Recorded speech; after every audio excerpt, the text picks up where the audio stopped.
Hi there and welcome to Transcona Trailer Sales. Today I'm going to be walking you through your 2023 Wildwood 32Retx. If you notice right up top there, you are pre-wired for an observation camera and you do have the pre-mount for Lippert stair system. If you want to get hooked up with either of those, you can contact our parts department and they can put together a quote for you. Right down below here, you're going to notice that you do have your fresh water fill. Put a garden hose in there, fill up your fresh tank. That's what your water pump draws off of. Inside this back bumper here, you're just pulling this cap off, and this does give you a space so that you can store your sewer hose inside here so you can keep some of the stench out of the unit. In this corner, as well as all four corners of the unit, you do have stabilizer jacks. The way those work is you take your tool that we have located in the front compartment, and I'll show you that in 1 minute. Hook it up to this drive nut, run this foot down to the ground. Once the foot contacts the ground, you're just snugging it up another quarter to eighth of a turn. And that's just gonna take any bounce or sway you see we have in the unit right now. But before you do that, just making sure you do take out your safety chain and always making sure that whenever you are traveling with the unit, you do hook up this safety chain just so that you don't run the risk of that jack falling down on the highway without you noticing and you dragging it for quite a while and causing a lot of damage. Right in front of this jack, kind of tucked away in the floor here, it's just your fresh water tank drain. The way that works is you're just gonna take that guy, give it a pull, and it's gonna start spraying out water. And that's just gonna drain your fresh water tank. You do have your coax inlet right here.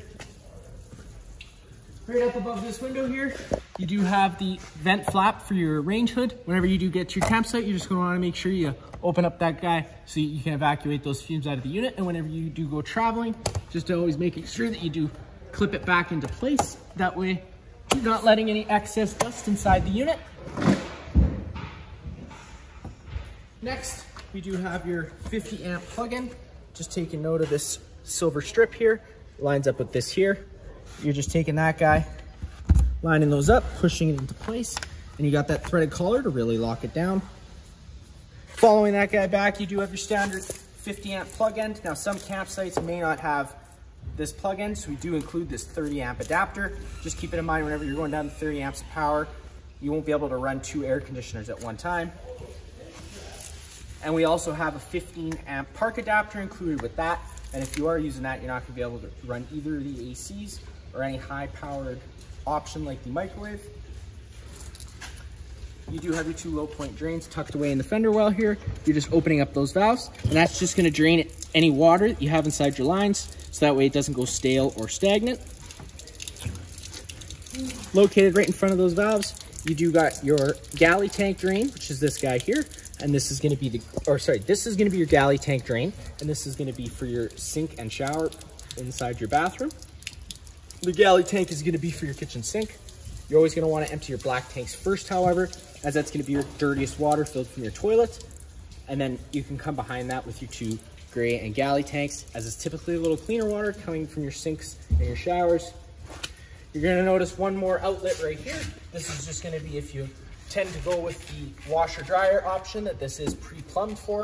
You can contact our parts department if you want to get set up with that. They can put together a quote for you again. Right up top here, you do have your black tank flush as well as your city water connection. Whenever you open this up, thread your garden hose in here. It's going to pressurize all your lines without the needing to run your water pump. And then you got your black tank flush. Whenever you do connect that, you always do have to make sure that your black tank is open and you're hooked up to sewer, as it's going to flush out that tank and help with any false monitor panel readings or aroma that you're noticing inside the unit. Located right here, you just pull it, lining up that tab. You can give this guy a pull and it's going to pop right on out. This is just your service port for your hot water heater. You got your 1.1/8" drain bolt right down at the bottom here. If you were to want to fire that on electric, you do have this switch here. Turning that switch on does turn it to electric mode instead of gas. Whenever you are firing on gas, I'm going to go over a reset procedure once we get inside. The button I'm going to refer to is just right here. And whenever you first get to your campsite, you're just going to want to hit that pressure relief valve and make sure you get that shot of water that comes out of there, telling you that it's safe to fire up and that it's full. We currently have no water in here as we got it ready for the customer to pick up. Right down below, notice this is your furnace exhaust. Whenever your furnace is running, this is going to be putting out some hot air. Inside here, you do have that front compartment. Flip that open. Here's your 20-foot water hose that comes included with the unit, as well as that 15-amp perk adapter I told you about if you want to go down from 30. But again, just be careful whenever you're using this, as really it's only used to run your fridge and your lights. 25-foot water hose. You do have your tongue jack override right on the front of the wall here if your tongue jack were to ever fail. And then you have your stabilizer jack tool that I told you about earlier. And then right on the front here, you do have your solar controller. Now it is just more of a monitor panel than anything, but holding this button down will allow you to change your battery types. There currently is an AGM in there, so that is the correct way to have it. It's telling you right now that you're at 14.4 volts. Once it sets itself, it'll allow you to also switch to a couple more menus. Pushing that button, you can show the amperages that you're using, your amp hours that you're using, and the volts that you're charging at. Located at the front of the unit, you do have your battery disconnect right on that front frame there. Whenever that battery disconnect is lined up the way it is on the on, the batteries are connected to the unit. Twisting it like so and pulling it out would disconnect those batteries from the unit. In your front, you got the battery box underneath this propane tank cover. This does just slide off. You do have two 20-pound propane tanks. The way those works is you're just sticking your arm in there, opening both those valves up like your standard barbecue style propane tank, and it opens up the flow of propane to the unit. At the front, you do have your tongue jack. For the override, you are just sticking that tool inside there. There's a nut inside there, and you would just allow you to twist that manually in case it were to fail for whatever reason. You got your light in the front, the switch, pushing that switch up turns that light on. You got down, and then you got up.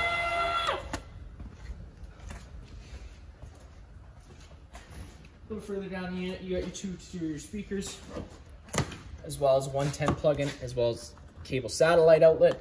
That way you can run a TV out here if you were going to hook that up.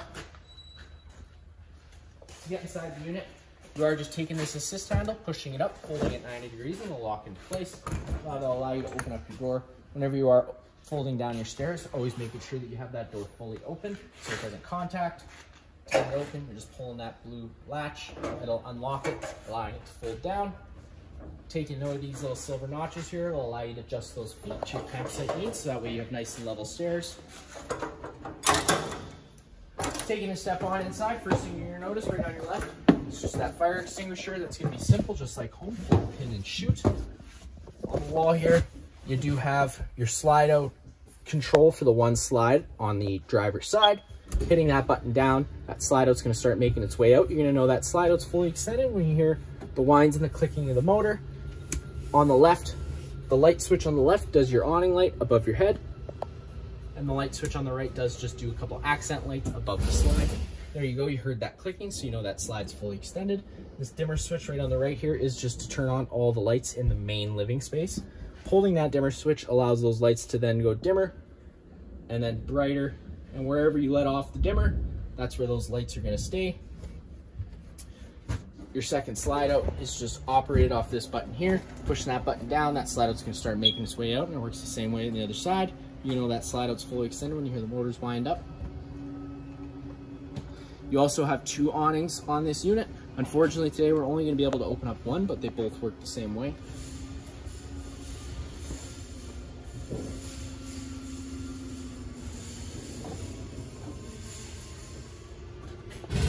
So there you go, you heard that clicking, so you know it's extended. To get that awning out, you're just pushing that button down. That awning's gonna start making its way out. You're gonna know that awning's fully extended when you see the back of the metal tube and the little flap hang down.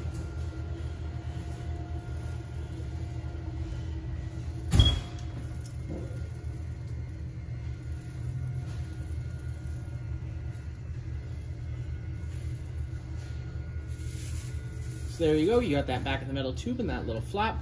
Now if we were to start raining, you can take any arm, front or rear, and you're just pulling down on that, and that's gonna change the pitch of the awning head, allowing water to then run off. Now if you do like that angle better, you can do the same thing with the front arm, and it's gonna allow for more shade underneath. Just always making sure you do push those arms back to straight before you bring in that awning, that way you don't run the risk of bending anything. And then you do have your monitor panel system. You got your battery, which goes low, fair, good, and C would be charging. And then you got your fresh, your black, your gray, and your galley, which goes empty, a third, 2/3, and then full. You got your water pump switch, turning that on, turns on your water pump, which draws from your fresh tank. And then turning on your water heater does turn on that DSI fault light whenever you are firing it on gas. The water heater is going to try lighting itself 3 times. If on the 3rd try it doesn't light, the DSI fault light's going to come on. At that point, you just have to turn this switch off, go hit that reset button, and then come back in here and you can turn that switch back on and it'll try relighting itself. Taking a step into the main living space, right on the wall here, you're going to notice you do have a second light switch to turn on some more accent lighting, your pendant lights. And then you do have your thermostat, pushing that button once and it just illuminates itself. And then you get into fan low. So at this point, that is just running the fan of the air conditioner on low speed. There's no cooling involved.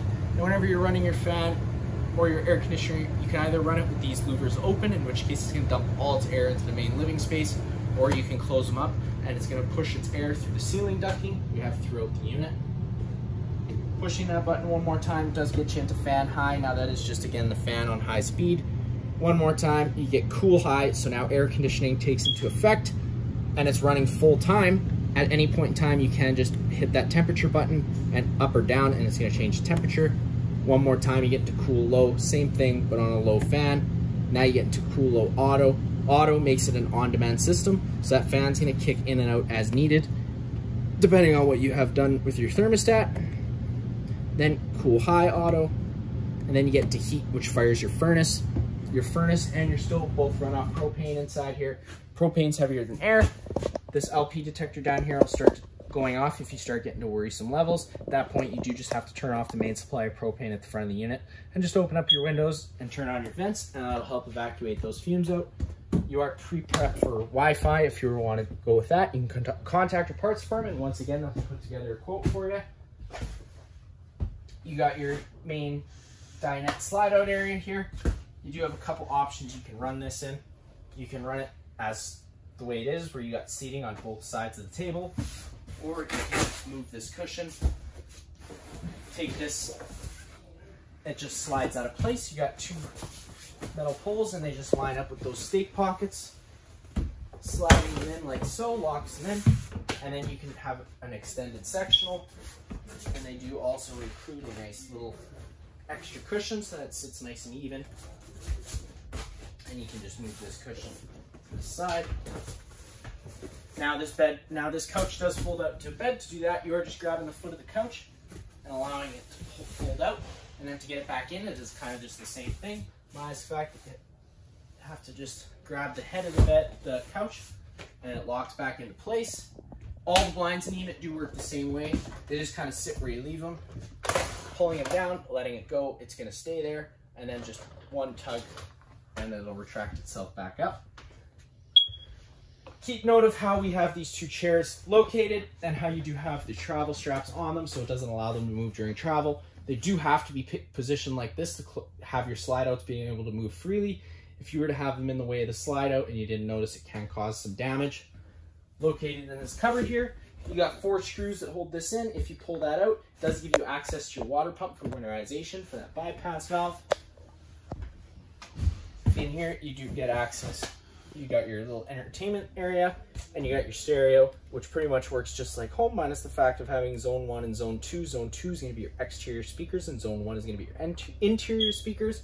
Turning this light switch on does just turn on another nice accent light underneath the fireplace. To get that fireplace on, you're just hitting that button once. It's going to turn itself on. The button beside it does change your flame color. The button in the middle does your rock color. And then you do have your heat option. Hitting that button twice gets you into the low. And at this point, it is just going to be on a low heat. And then you can get into the high heat with one more press of that button. And then you have a timer, which goes anywhere from 30 minutes to 9 hours. And then again, just the power button to turn that off. Inside the kitchen area, you do just have a lot of cupboard space, which is quite nice. You got your microwave, which just works just like home. And then you do have that range hood, which I told you about. You are just going to want to make sure that you're running this range hood whenever you're running the oven or the stove, as it does put off some fumes from the propane. To get that to light, you are just turning those knobs over to the light option, hitting the sparker, and it fires right on up. To get that oven to light, you're just opening this up. This light switch on the right does turn on the oven light as well as some accent lights, or you can just have the accent lights on. Turning this knob over to the pilot option, pressing and holding it in, allowing the lines to purge all the air out, hitting that sparker, and it fires right on up, holding it in another second, and then you can turn it over your desired temperature and it'll fire right on up. Today we did have this already running once, so it fired right on up right away, but sometimes it can take a few minutes to purge all the air out of the propane line, so just be patient with that. Don't panic if it doesn't fire right away, just keep trying. You got your Freon fridge, opening that up, you got a freezer and a fridge. The controls for that are just located at the top of the fridge here. You do have a charcoal filter, which our parts department can order in for you if you want a new one. That just helps with the odor inside the fridge. And then you got your control, so with that, turning that clockwise all the way to the right does turn it on high, and that's going to be on its coldest settings. Obviously anywhere behind that is going to be warmer. And whenever you do want it to run on 12 volt, like whenever you're traveling, you do have to have it turned to this off-grid section. If it's not turned into the off-grid section, it's not going to run while you're driving.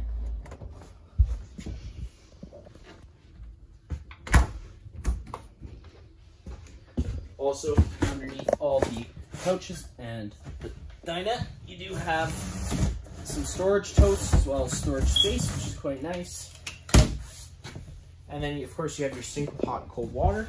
You also have 2 outlets on the outside of the island.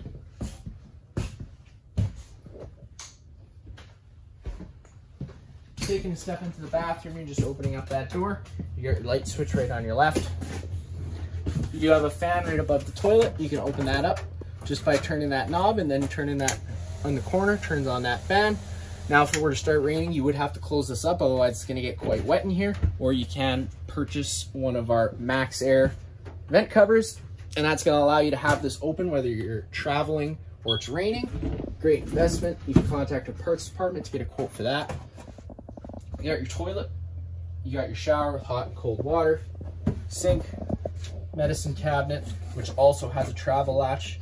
Always making sure you strap that in, otherwise the mirror could smash from moving back and forth.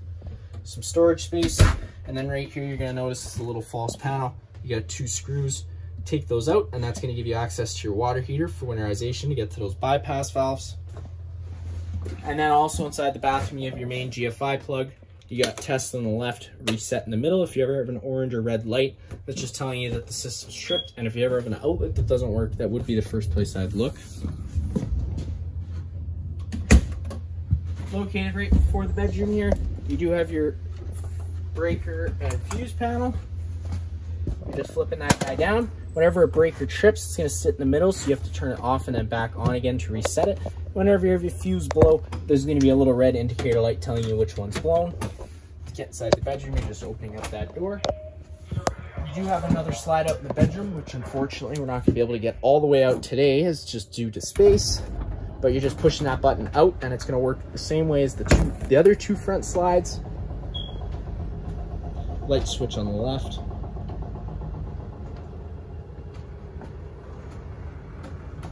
So unfortunately today, that's about all we're going to be able to go out today. But you do have a king-size bed. Inside the bedroom, you do have a fire exit. You're just pulling that tab. The screen's going to pop out of place, and you can take and push your handle and jump out of the unit. You got some storage space, as well as some closet space, and this is also where you're pre-plumbed for your washer and dryer. Some more extra closet space right in the front here. And then you do have your bed, which you can flip up, and it gives you access to that front storage compartment, as well as some nice bins underneath here. You do have USB plugins as well as 2 regular plugins on either side of the bed, and then you do have a reading light as well, which is just on its own center push button. I'll note that all the lights inside the unit are on their own center push buttons, so you can turn them on and off individually as you please as well. That's going to be it for this unit here. If you have any other questions, feel free to give us a call.